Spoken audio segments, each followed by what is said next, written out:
المؤلف رحمه الله تعالى ونفعنا بعلومه في الدارين آمين. السيد أحمد الرفاعي رحمه الله تعالى berkata, من الخشية تكون المحاسبة ومن المحاسبة تكون المراقبة ومن المراقبة تكون دوام الشغل بالله تعالى. Daripada takut akan timbulnya muhasabah, daripada muhasabah timbulnya muraqabah, dan daripada muraqabah hati akan sentiasa sibuk bersama Allah Ta'ala. Tuan-tuan muslimin, muslimat sedang jemaah yang dirahmati Allah sekalian, alhamdulillah, pertama dan selama-lamanya kita panjatkan puji syukur pada Allah. Dengan izin taufik hidayah Allah Ta'ala juga, pada malam ini kita sambung lagi bacaan kitab Haqaiq Anit Tasawuf karangan Fadilatul Syekh Abdul Qadir Isa rahimahullah ta'ala. Kita masih dalam bab kedua ataupun fasal yang kedua antara amalan praktikal di dalam perjalanan ilmu tasawuf, iaitu bab muhasabah. Muhasabah dengan makna menghitung ataupun mengira tentang diri kita. Dalam hadis yang lepas Nabi sebut al-kayyisu man dana nafsah. Orang yang bijak, orang yang pintar, orang yang pandai ialah orang yang menghitung dirinya. Itu orang bijak. Dia kira diri dia, dia hitung diri dia, bukan hitung kira diri orang lain. Nabi tak sebut hitung diri orang lain, kira diri orang lain. Tapi orang yang bijak ni, dia hitung, dia kira diri dia. Dana nafsah, dia hitung diri dia. Kita hari ni banyak duk hitung orang, banyak duk tengok keburukan orang. So kita bercerita pun tentang keburukan orang, tak nampak keburukan diri kita yang banyak, bahkan boleh jadi lebih banyak daripada keburukan orang. Itu tak bijak. Nak bijak macam mana? Bila kita nampak buruk orang, lepas tu kita duduk menjatuhkan orang pula, rugi banyak kita. Sebab boleh jadi pahala kita habis. Lepas tu boleh jadi pula akan berlaku pada kita, kalau tak ada pahala dah, kejahatan orang naik di kita. Sebab tu agama ajar pada kita, Nabi sebut al-kayyisu man dana nafsah. Orang yang duduk kira, duduk hitung diri dia. Sehari semalam, seharian suntuk duduk tengok diri dia. Malam ni tengok apa yang kita dah buat siang. Sebelum tidur nanti tengok daripada pagi sampai ke malam, sampai ke pukul 7, 14, 15 tadi, habis siang. Apa benda yang kita buat yang jadi ibadah. Takut-takut tengok bila kita duk perhati daripada mula bangun sampailah ke petang tadi, yang banyaknya ialah maksiat dan dosa. Bila maksiat dan dosa ni benda yang merugikan kita lah kau tu. Tak ada untung sikit pun. Kalau kita kira, tengok-tengok, banyak kebajikan, alhamdulillah, puji Allah Ta'ala, daripada pagi sampai ke petang tadi, semua jadi ibadat ataupun banyak ibadat, puji Allah, alhamdulillah, Allah Ta'ala taufik kita boleh buat ibadat dan taat sepanjang hari. Nanti pagi esok tengok yang malam ni, daripada pukul 7.15 sampai pagi esok pukul 5.55 katakanlah. Start masuk siang tu. Pukul 6, pukul 7, 4 minit, 7, 5 minit, 8 minit itu lebih kurang syuruk. Masuk siang. Tengok malam tadi ibadat penuh ataupun kosong. Takut kosong. Habis di maghrib, antara maghrib isyak tak duduk dah. Maghrib tak mari masjid, isyak tak mari masjid, contoh. Balik rumah, tidur. Bangun-bangun subuh tak mari masjid pula, contoh. Tu kosong hidup. Kosong. Bolehlah ibadat-ibadat yang wajib tu kalau buat, kalau tak buat. Orang muhasabah diri nampak banyaknya cacat, celah, lompong dalam hidup kita. Bila duk hitung, duk kira gitu, dia marilah nampak kekurangan kita ni lebih banyak daripada duk sibuk dengan kekurangan orang lain. Tu orang cerdik, dia duk mikir diri dia. Allah Ta'ala tak tanya orang lain, tanya kita dulu. Tapi kita sibuk dengan orang dulu daripada diri kita. Tu penyakit itu. Baik. Kata Syekh, dia petik satu perkataan daripada Sayyid Ahmad Ar-Rifai. Apa kata dia? Minal khasyah. Daripada takut. Takunul muhasabah. Marilah muhasabah. Timbullah muhasabah. Datanglah muhasabah bila ada perasaan takut dalam hati kita. Supaya gini.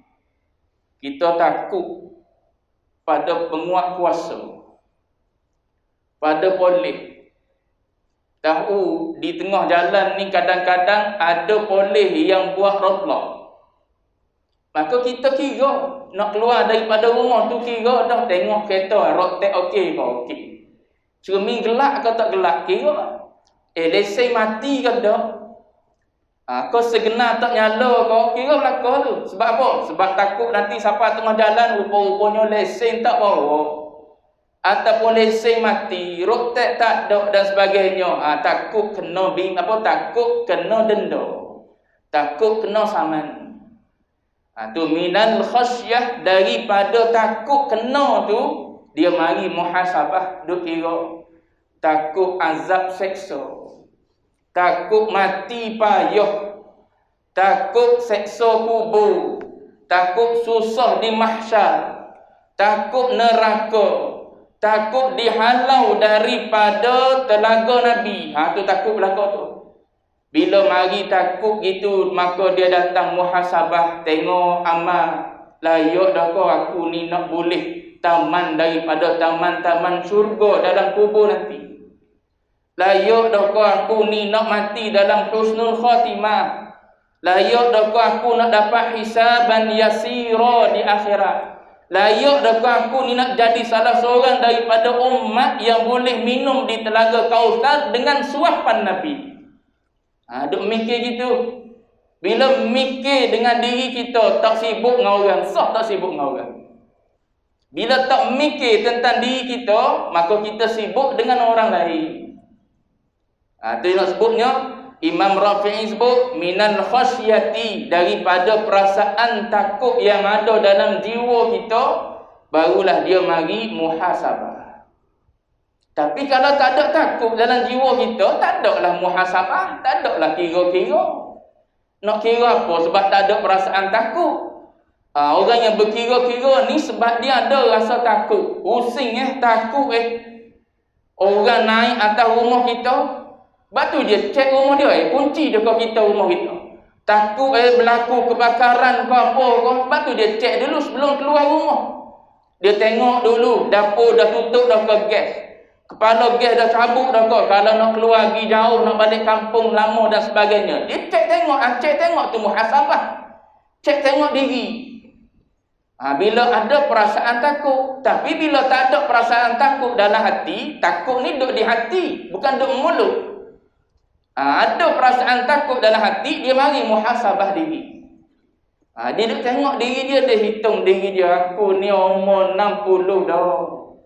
70 dah. Tapi malah lagi buat ibadat pada Allah. Semayang wajib pun bertangguh-tangguh. Masjid tak lekat lagi. Kalau lekat seminggu, lepas seminggu tak pergi dah. Omong ujung-ujung dah. Masjid tak lekat lagi. Tempat paling mulia tak singgah lagi. Quran tak baca lagi. Tak ada jalan yang terbaik. Duduk dengan Quran lah jalan baiknya. Tapi Quran tak baca lagi. Surat khabar satu muka demi satu muka. Facebook, internet, medsos, semua duk belek tiap hari. Quran tak baca walau sehari. Cutera mikir. Untung kau duduk dengan tengok medsos. Dengan Quran tak baca walau semuka sehari. Sedangkan Nabi kata Quran ya'ti yaumal qiyamah syafi'an li ashabi. Ni penolong ni. Nak minta tolong dengan siapa? Nabi bagi tahu salah satu daripada yang akan jadi penolong Quran. Tapi Quran tak baca, Quran tak mengaji, tak faham Quran sampai ke hari ni. Surat mari daripada Allah Ta'ala tak berasa nak baca. Tak berasa malu tak erti Quran. Pandai bahasa Inggeris lebih lancar daripada baca Quran. Tak berasa malu. Tak muhasabah gitu lah duduk. Tak ada rasa malu tak pandai baca Quran. Gagak-gagak baca Quran. Orang suruh speaking cair mulut bahasa Inggeris. Tapi tak malu dengan Quran tak erti. Contoh ni tuan-tuan jangan terasa pula. Bila kita muhasabah, kita akan nampak malunya dengan Quran kita tak erti. Daripada budak, kita duduk dalam keadaan jahil Quran. Baca Quran tak erti siapa kaum kita hari ni Allah Ta'ala bagi. Tapi sebutlah bahasa Inggeris, tanyalah patah perkataan apa, tahu belah kau kita. Biar ada rasa malu. Kita tak kenal surat cinta daripada Allah Ta'ala. Gitu keperangan bila boleh surat cinta. Kalau surat cinta tu mari daripada orang yang kita tak faham bahasa dia, mari daripada bahasa putih, mari dalam bahasa Cina, mari dalam bahasa apalah yang ada dalam dunia ni, biar gitu je ke kita. Tak payah surat cinta lah, surat yang kita tengok sekeping tapi ada dalam tu angka. Contohnya nombor 1 patu 00006 putih 7 huruf maknanya juta. Tak berasa nak tahu kok. Aku tak pandai nak baca ni bahasa tulisan Tamil ni. Mesti pergi cari orang tolong baca surat ni. Quran boleh kita biar tak erti sampai ke hari ni. Baca tergagak-gagak, tergagak-gagak. Tergagak-gagak dalam keadaan mengaji tak apa. Nabi sebut dah yang tak apa. Tapi kita ni bukan gagak dalam keadaan duk belajar. Dalam keadaan tak pernah belajar baca Quran. Bila duk muhasabah, takut tak ada penolong kita, dia mari. Mari nak mengaji, mari nak belajar, nak itu, nak ini dan sebagainya. Baik. Kemudian dia kata, wa minal muhasabati, dan daripada duduk bermuhasabah tu, duk tengok, duk kira, duk hitung diri kita ni, muhasabah. Dulu kan zaman apa? Zaman saya tak sempat, zaman saya nama matematik dah. Boleh jadi zaman orang dulu-dulu. Matematik ni dinamakan dengan ilmul hisab. Orang dulu-dulu lagi, lepas tu ditukar kepada matematik. Ilmul hisab, ilmu kira-kira. Muhasabah ni ilmu kira-kira ni. Ilmu kira satu-satu kira. Bila orang ni duduk dalam keadaan berkira-kira, maka dia akan mari takunul muraqabah. Muraqabah ni maknanya mudah kita faham, berasa diri kita ni diperhati oleh Allah. Bila duduk muhasabah, dia mari perasaan muraqabah. Mari perasaan diperhati, ditengok, dilihat oleh Allah Subhanahu wa Ta'ala. Bukankah Allah Ta'ala sebut wa'lamu annallaha ya'lamu ma fi anfusikum fahdharu, kata Allah Ta'ala kan? Bukan Allah Ta'ala sebut gitu kata dalam Quran. Tuan-tuan dia baca ayat Quran, Allah Ta'ala sebut wa'lamu, ketahui olehmu, tahu dengan yakin. Bila sebut ilmu, ilmu mesti bawa kita sampai ke tahap yakin. Tu tahu ni maknanya dengan makna yakin. Kalau tak yakin itu bukan ilmu. Tahu sampai ke tahap yakin. Yakin apa? Annallaha ya'lam. Bahawa Allah Ta'ala ni tahu. Tahu apa? Ma fi anfusikum. Apa yang ada dalam diri kamu. Bukan luar yang ada dalam diri kamu. Maka kata Allah, fahdharuh, beringatlah. Bahaya jenis orang yang tahu benda yang ada dalam hati perut kita. Tu beringat. Allah Ta'ala kata, aku ni orang yang tahu sampai dalam hati perutmu. Ada apa dalam hati perutmu? Ada ujub, Allah Ta'ala tahu. Ada riya, Allah Ta'ala tahu. Ada kibir, ada Allah Ta'ala tahu. Ada apa dalam hati kita? Allah Ta'ala maklum dan tahu. Habis ingat? Zahir nampak duk buat taat. Dalam hati kita, dalam hati perut kita duk ada riak. Ingat Allah Ta'ala tahu. Sia-sia. Muduk semayang 4 rakaat, 3 rakaat, bangun malam, bekok kaki-kaki. Dalam hati duk ada ta'ajub. Duk ada ujub, kagum dengan diri sendiri. Ingat Allah Ta'ala tahu. Tak ada faedah. Bila tahu gitu, muhasabah mari perasaan nak cabut buang perasaan tu. Sebab apa? Sia-sia jadi amal. Maka cari jalan macam mana nak buang sifat ni. Ngaji. Dengan jalan mengaji, maka bolehlah kita keluarkan sifat tersebut. Baik. Wa minal muraqabati takunu dawamas syughli billah. Bila duduk dalam keadaan muraqabah, duduk berhati, tengok, duk berasa Allah Ta'ala tengok kita, maka dia akan datang takunu dawamas syughli billah. Dia akan jadi orang ni sibuk dengan Allah. Dia tak akan sibuk dengan yang lain. Dia akan sibuk dengan Allah Ta'ala. Duduk dalam keadaan buat taat pada Allah Ta'ala. Sebab duk berasa Allah Ta'ala duk tengok sampai ke hati perut kita. Maka dalam hati perut pun akan jadi comel, akan jadi cantik. Sebab duk berasa Allah Ta'ala tengok. Baik. Dari sudut ini, alangkah sama keadaan sufi dengan apa yang dilakukan oleh Rasulullah sallallahu alaihi wasallam terhadap sahabat-sahabat baginda tentang tarbiyah ruhani sejati yang menanamkan celaan batin. Celaan batin ni dia panggil al-laumul batin. Celaan dia ada dalam hati kita, mencela diri sendiri. Bila kita buat salah, cela diri sendiri. Bila kosong hari kita daripada ibadat, cela diri sendiri. Bila tadi buah banyak sangat, cela diri sendiri. Apa ni? Hidup buah aja contoh. Daripada pukul 8 pagi tadi sampai pukul 10 duk buah kedai kopi contoh. Biar ada cela, buah banyak sungguhlah aku. Lepas bila buah tengok pula daripada topik-topik buah tu, duk berasa dosa lebih banyak daripada pahala tu. Dia mari apa? Dia mari nak beristighfar, dia mari nak bertaubat, dia mari nak tinggal. Nak tinggallah kebiasaan yang kita dah buat. Buah banyak. Sebab apa? Tahu bila buah banyak, mesti akan jatuh pada dosa. Bila jatuh pada dosa, bawa kebinasaan pada kita. Maka kita akan tinggal perbuatan tersebut. Dia akan menyibukkan diri dia dengan ibadah. Antaranya, zikrullah. Daripada buah dosa tadi tinggal menyedikitkan bersembang, maka kita isi pula dengan baca Quran, dengan berzikir dan sebagainya. Orang yang duduk dalam ibadat mesti akan tinggal apa? Akan tinggal maksiat. Kita duduk dalam keadaan semayang, pas semayang, pas solat, mesti kita akan tinggal maksiat. Walaupun kita solat itu dalam keadaan lalai. Banding dengan kita tak solat, mesti kita akan duduk dalam keadaan lalai. Kita duduk dalam keadaan yang lain daripada solat, boleh jadi dosa dan maksiat. Itu paling tidak kita kita berusaha untuk meninggalkan perkara yang mendatangkan dosa. Bila kita bermuhasabah. Baik.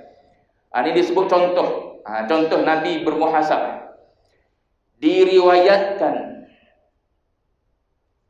bahawa pada suatu hari Rasulullah sallallahu alaihi wasallam keluar dari rumah dalam keadaan mengikat perut kerana lapar.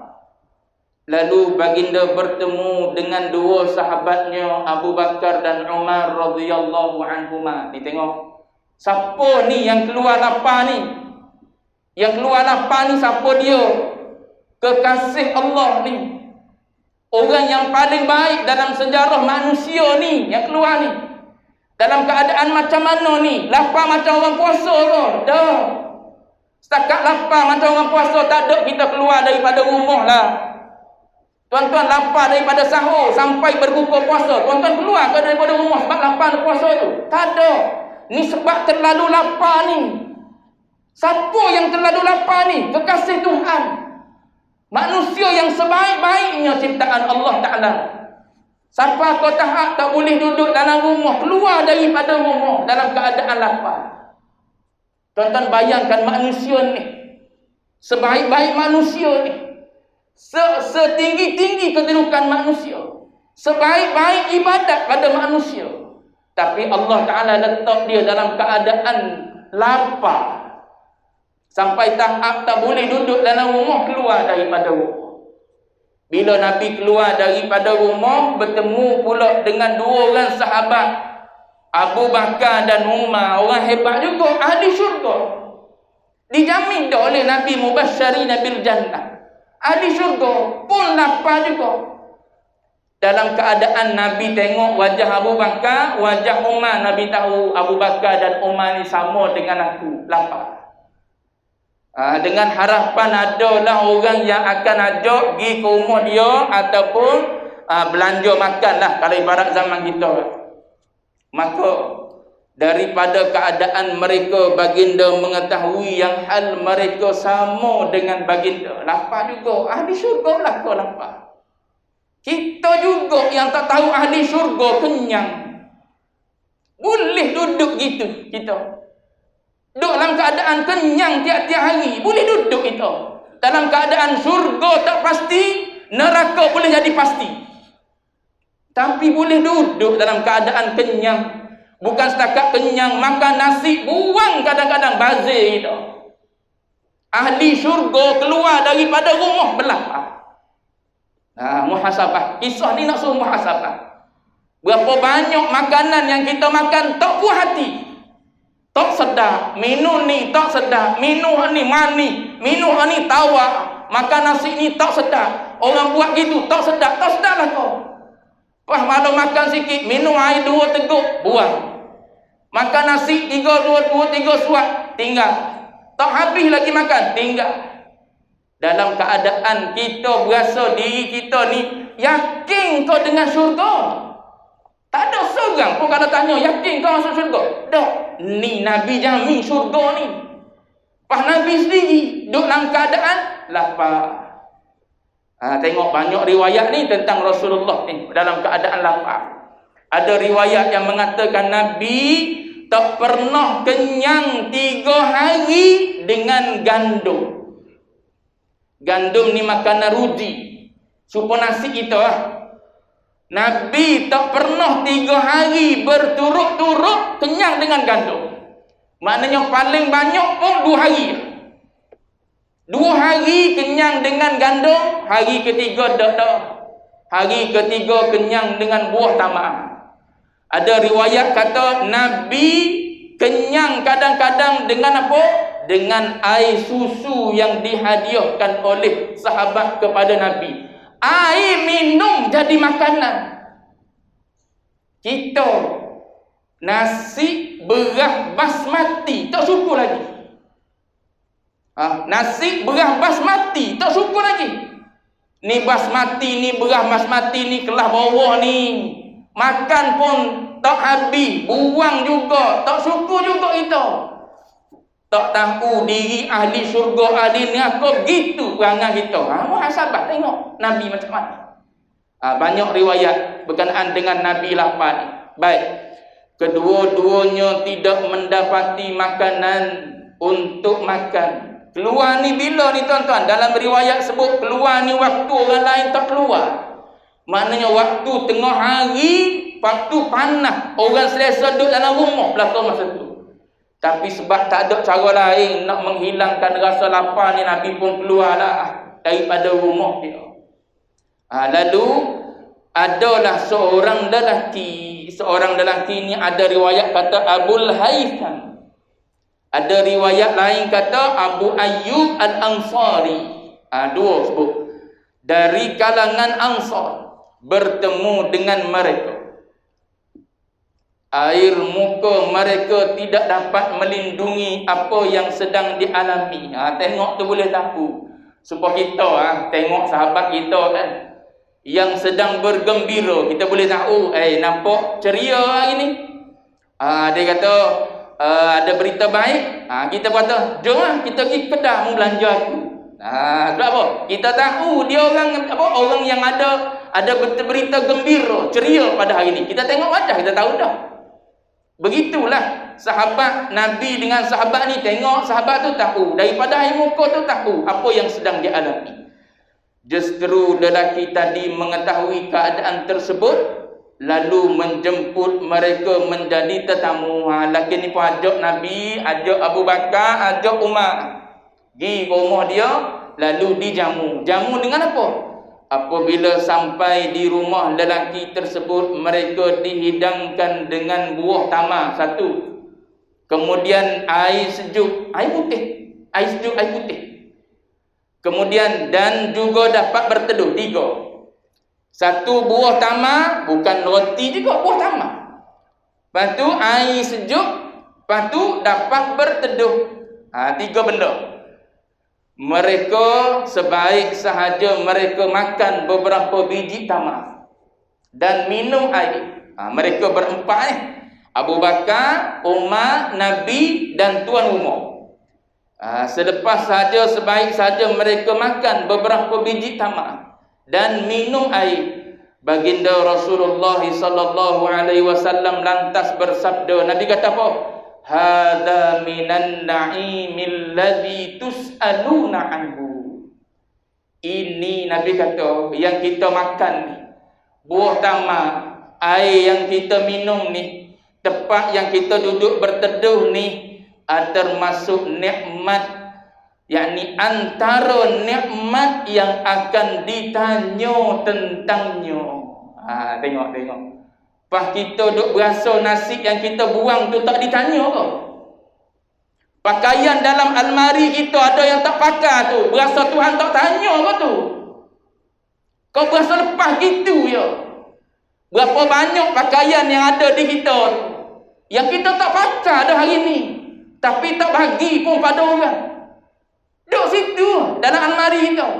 Kain yang orang bagi pada kita, kita sendiri pun tak nak pakai, tak hadiah pada orang, duk simpan situ. Berasa Tuhan tak tanya ke?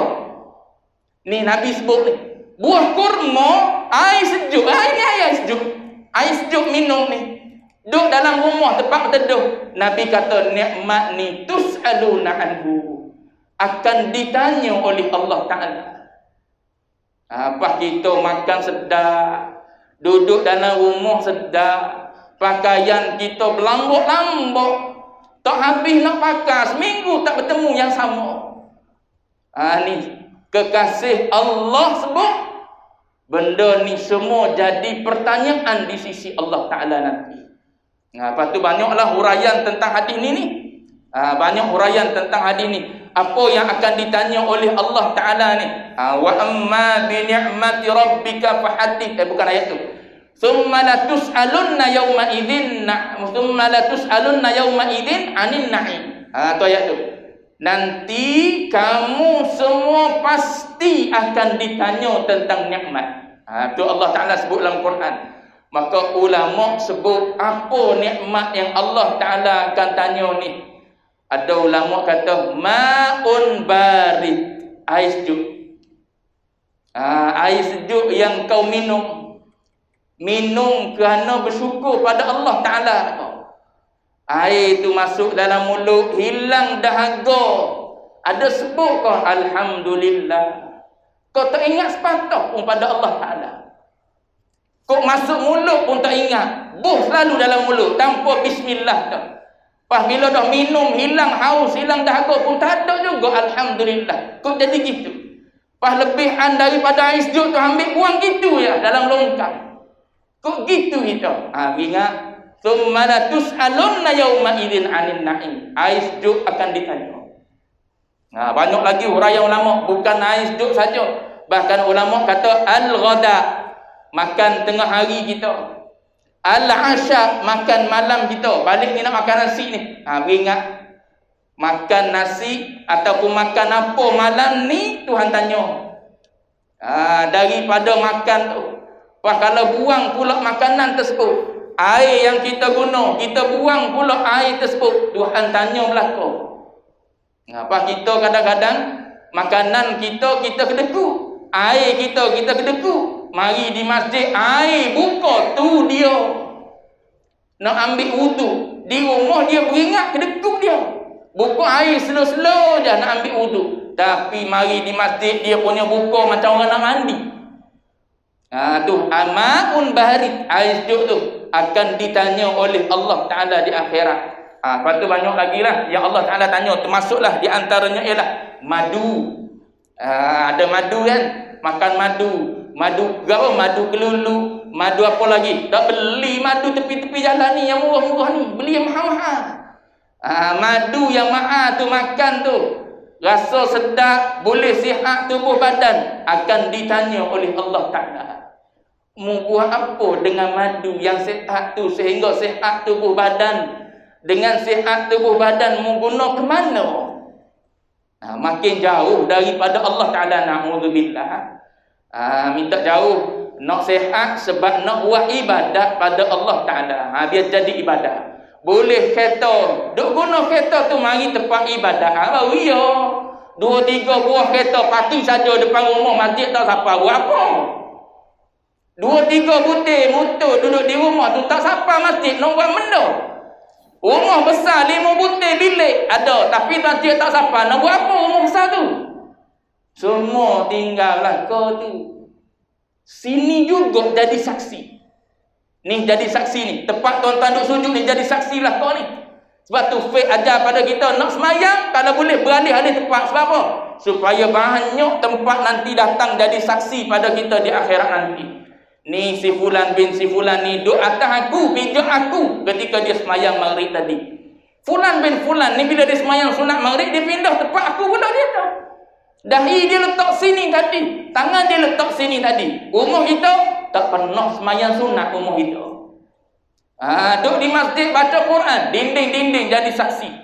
Kita pernah baca Quran, di samping Quran sendiri jadi saksi. Rumah tak pernah dengar pun kita baca Quran, nak jadi saksi kat mana? Dia kata kat rumah ada raja lawak. Raja lawak jadi saksi pada kita. Kat rumah dia hanya ada raja lawak je.